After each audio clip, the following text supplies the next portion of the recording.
you're on stage and, like telling that story that I just told. And when people hear the twists and it's like I've just kicked 200 people in the gut.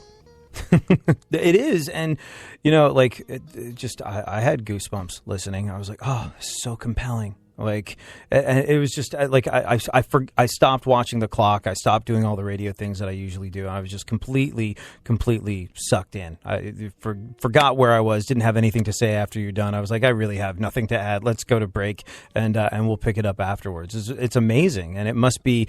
It's very interesting because when you go out and you see an entertaining performance of something, like especially if you've grown up going to see bands, you're used to people doing backflips and spitting beer and setting themselves on fire and starting mosh pits and all the above. But it's a completely different sort of, but equally as electrifying energy, having people quietly hang on every word, I would imagine. It's crazy. If it was like this in a studio where you're looking at Funkhauser in a different room and I'm in a room hundreds of miles away, and it's that sort of like, oh God, what's going to happen next? What it must be like having sort of, I don't know, 100 people in a room, 500 people in a room just has to be crazy.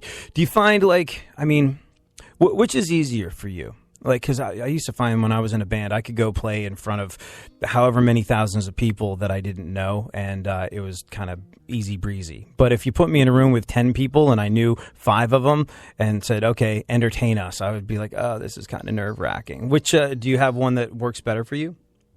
You mean between large audience and small audience? Yeah. It really doesn't matter as long as the people are interested.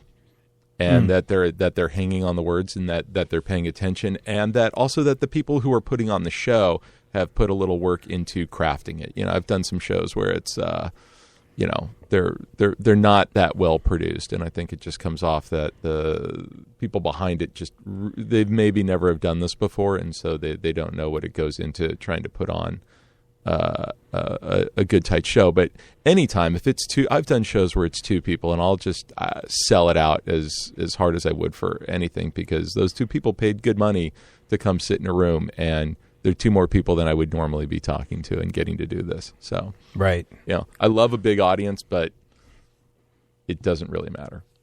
Do you have background music that you use? Because the one thought I had, I completely forgot about everything about the first minute and a half into the story. But I was like, oh, maybe we should be playing something in the background. Does he have specific music he uses when he tells? Like, should there have been something there? Like, when you go out and when you say a show isn't well produced, like, does it involve sort of like intro, outro music? Like, oh, they played it too loud, or exactly. Some shows will have intro and outro music, and that can be great, and it's nice. Like, production value is always good. But sometimes if you're in the middle of telling a story and somebody's trying to score it live on stage, the timing is so difficult to work out because these things take on their own rhythms, and you're always feeding off of the audience. And I've told stories that some audiences found were really funny, and that other audiences took to be very, very serious. And you have to adjust in the moment. And so trying to play along to a score, I don't think it would work. It works great when you do the podcast and people produce it then for the radio, then that can work great. But live, it's a little trickier. Because, the human element of the storyteller would fail the musician behind them. Right. So if Funkhauser was to play this behind the, if Funkhauser was to play this during the climactic part of your story, I actually have a story that would work great for. See, there you go. We'll do that one the next time. Back to the story. These people. Do you Yes. change names to protect the innocent? Genevieve, Bernadette, are these all real people? They're all real people, and I've changed most of the names.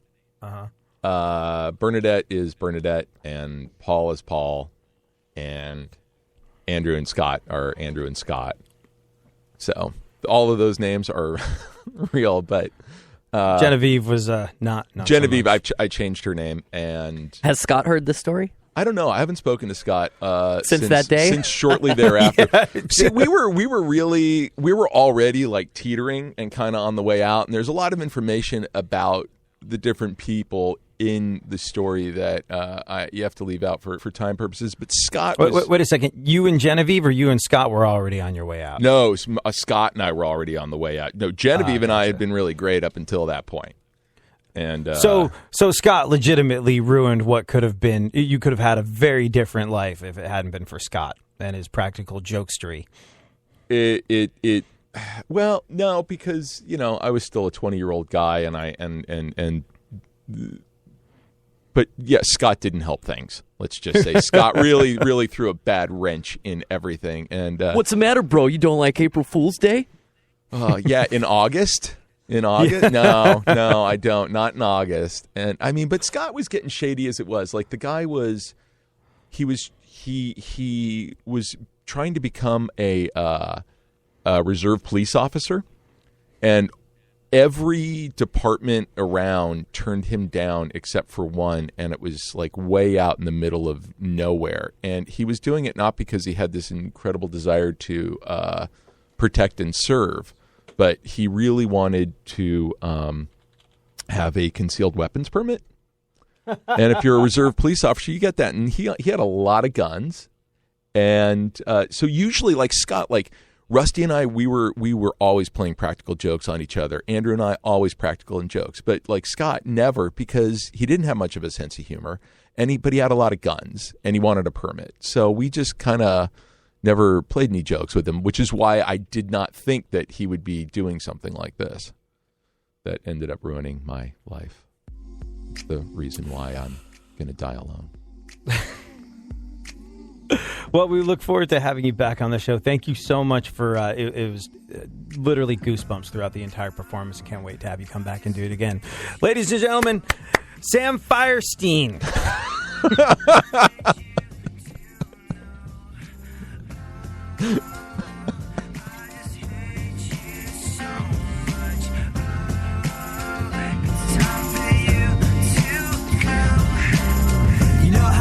Times you feel like it's cool to turn the other cheek and give people the benefit of the doubt even when they don't deserve it. And sometimes you feel good about yourself for being the better person and doing that. Well, this is not one of those times. I don't think you realize what's on my mind. I've been too nice for way too long. I think I want you to know just what is going on. So bite me, you're a bag of suck. Every second I'm around you I put down to bad luck. And knowing you just sucks every day. And I wish I could find a way to make you go away. So maybe if I just tell you you're a terrible person, you leave me alone, yeah, that would stand to reason. Maybe